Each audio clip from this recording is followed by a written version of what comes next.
Hey ladies and gentlemen, Richard Core Kenobi here, and I'm back again for another review, and today we're reviewing Marvel's Spider-Man, the newest Spider-Man TV show incarnation on Disney XD. I apologize for that. So, yes, right off the bat, I apologize if you guys haven't been seeing much videos. I celebrated my 22nd birthday yesterday. Thank you all again for the birthday wishes, for those of you who did say happy birthday to me, for those of you who wished me a happy belated birthday. Sorry, tongue's twisted. So, yes, thank you all so much, but there is going to be some changes to the channel, so you'll still get some reactions, but not as much. I'm going to be cranking out more reviews as I can, so, yeah, but it's still going to be very balanced, so thank you, old and new subscribers. So, with this being said, let's go ahead and talk about this newest Spider-Man show, which is the replacement for the god-awful abomination that, oh, how we hated so much, Ultimate Spider-Man. So, yes, thank God that piece of shit is gone. Oh, thank you. So, yes. Also, too, if you really want to see a better review of this show, please go down and check out my friend Arcade King's review. I'll leave a link to his video and channel down below. So, let's go ahead and get started. So, what did I think of this? The premiere was last week, and, well, I mean, it was okay. It wasn't awful, it wasn't great, it was just okay, but I definitely think this show, in my opinion, has potential. Now, does it have potential to be, say, on the level or even better than Spectacular Spider-Man? Absolutely not. But it does have the potential to be an above-average show. I mean, this is Disney XD. I mean, honestly, I don't see how their shows can... Their shows just range from average to amazing, but if you want to see amazing shows, then you have Milo Murphy's Law, DuckTales, Star vs. the Forces of Evil. Yeah, that's literally it. But this show, it was just okay. So, I did see the 5-part origin shorts that connected to this, and I thought they were okay, but throughout this whole episode, it was just okay. It takes it back to a more simpler Spider-Man roots, where Spider-Man is trying to balance his crime-fighting life with his ordinary life, which we've seen this done in multiple incarnations, but this show is finally going to tackle Spider-Man really being a nerd, a tech-babbling nerd, who doesn't have much friends. Now, granted, you could say that this has already been tackled in Spectacular Spider-Man, but he was never really that much of a wimp or a nerd. He still had friends, but he wasn't a social outcast, at least by the end of his series. Whereas this Spider-Man off the bat, this Peter Parker, I should say, he's definitely a, he's the type of guy that you would just see having maybe 1 or 2 friends, and he's not that popular. So they really did capture that essence pretty good. And his relationship with his friends, like Harry Osborn, is good. His peers are good. Everything is just good. I really do like the voice acting is also good in this. They definitely get the best kind of performance that they can, and I like that. And these are not celebrities voicing them, but these are just well-experienced actors, so I like that. That's pretty good. But throughout this whole episode, you see the best and the worst of what this new show potentially has to offer. Let's talk about the good things. The good things is, as I just said, Peter Parker himself. But also, too, you have Uncle Ben. You actually get to see Uncle Ben, who is voiced by Patton Oswalt, who I'm a huge fan of. I like Patton Oswalt, and he does an actual pretty good job voicing Uncle Ben. I mean, I actually immediately start caring about his Uncle Ben, and I want to see more of him, and I really do hope the show dives into that. Sorry, folks, had something in my teeth. So, yes, I really do hope that they do that, but, excuse me, but only time will tell. So, yes. Now, there's something that, I was really interested in, but it was just for this episode. I was really looking forward to seeing this new take on the Vulture, because the Vulture is in this series. In this first episode, he's the main villain Spider-Man has to go up against, and his redesign looks okay. I mean, I wasn't expecting them to follow the Homecoming design, but it looks okay, I guess, but I really did like on how it's the traditional Vulture. But his setup in this episode could have been way better, but he was pretty good. I liked him, and he was a pretty good threat to Spider-Man.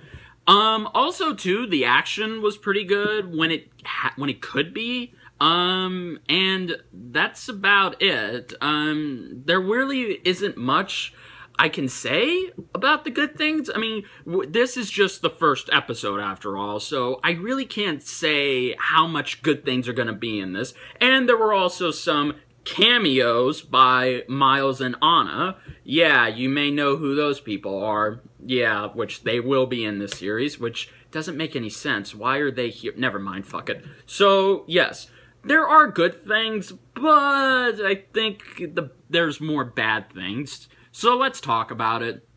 First off, the animation. Now, the animation is both good and bad in this.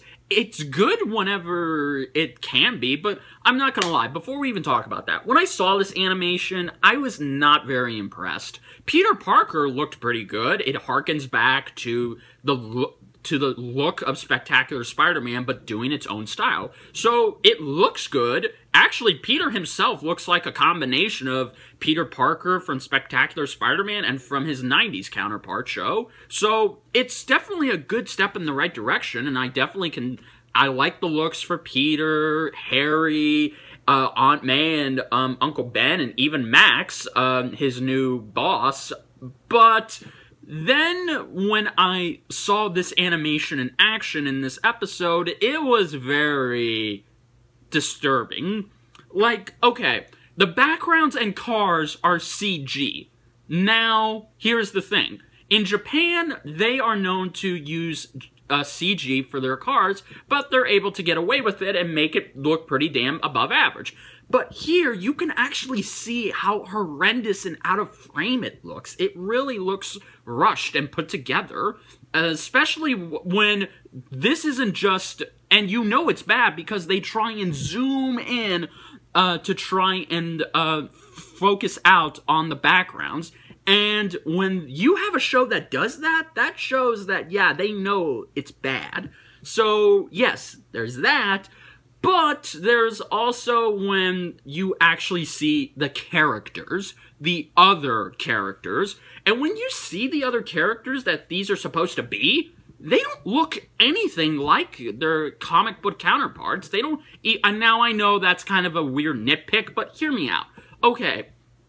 In all of these Spider-Man shows, each character has a different style, shading, and coloring to make them more distinct and stand out. You have literally seen that. Hell, even Ultimate Spider-Man had some pretty unique standout animation moments from its supporting characters, and I could tell who they were. I mean, it didn't matter how bad the show was, I could at least tell who these characters are. But with this show, I sometimes forget that these are the characters that are supposed to be in his world.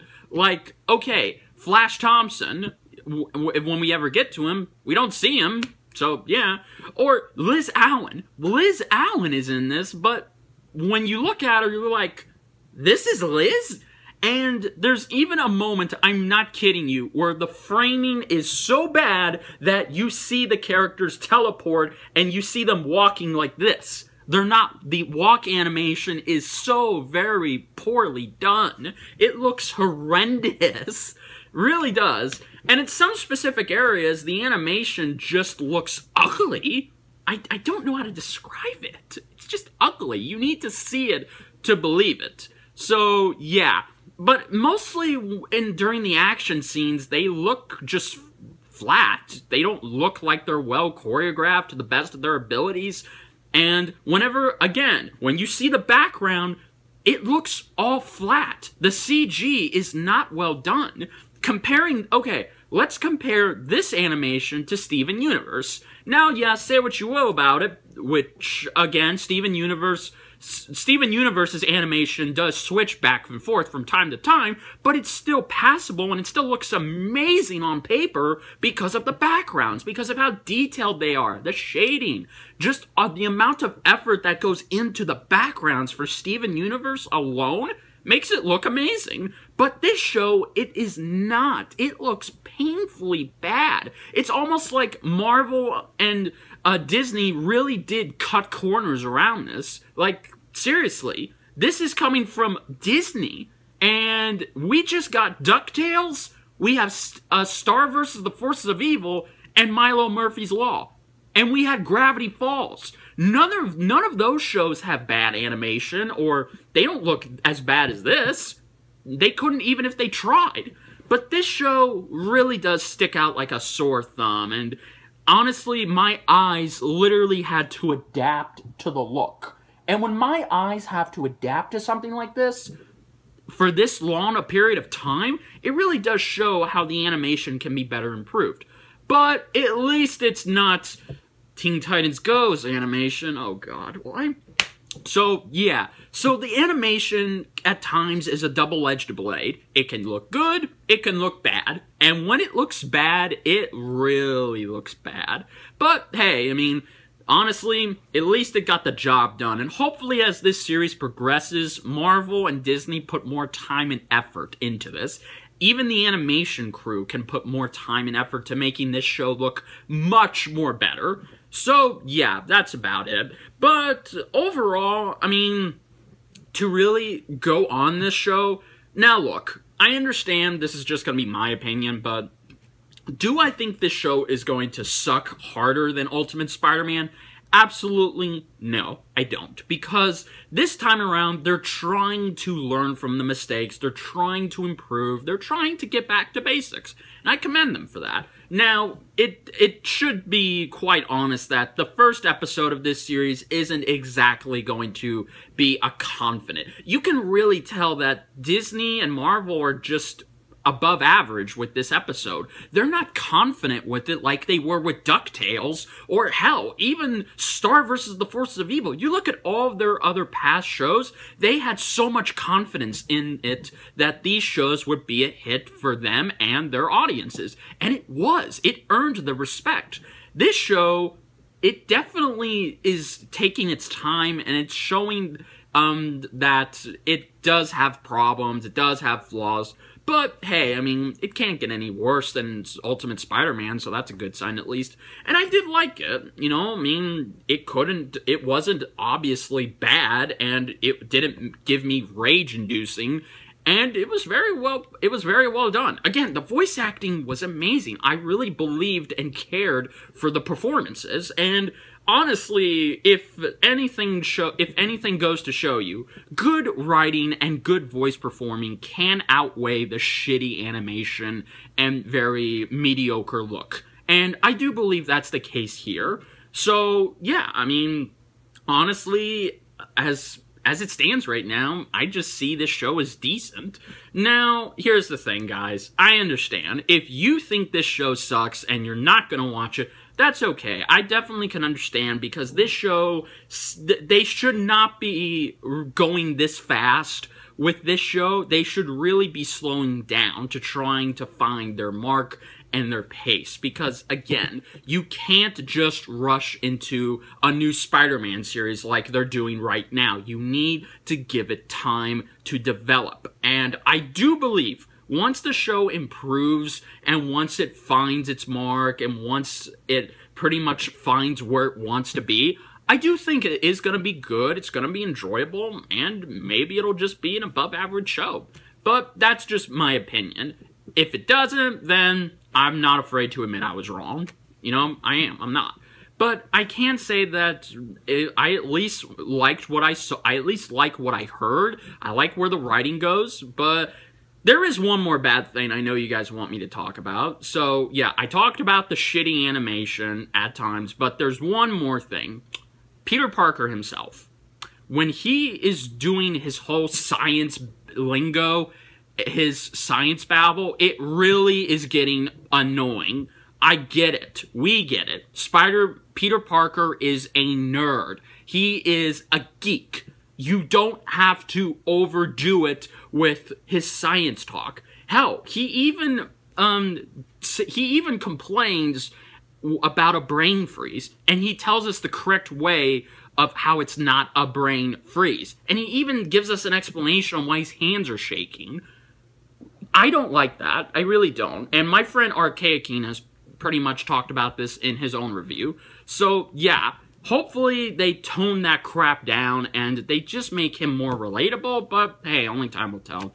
So, yeah, guys, that was my review for Marvel's Spider-Man. Like I said, if I had to rate this episode, I'd probably give it like a 6 out of 10. It's not perfect, it's not bad, but I do think with more time and effort put into it, it can get better, and it can pretty much show us that, yeah, Disney and Marvel do care about the webhead. So, yeah, but I mostly want to hear what you guys think. Let me know down below. What did you think of this new Spider-Man episode? Did you hate it? Did you love it? Did you think it was just okay like I did? Let me know what you would do to fix it and what you think about it. Let's get a discussion going. I really want to hear you guys' thoughts on this. And overall, if you enjoyed this review, then please like, comment, subscribe. And until then, my fellow Spider-Man fans, this is Richard Cork, and I'll be saying, may the Force be with you. I'll see you later, guys.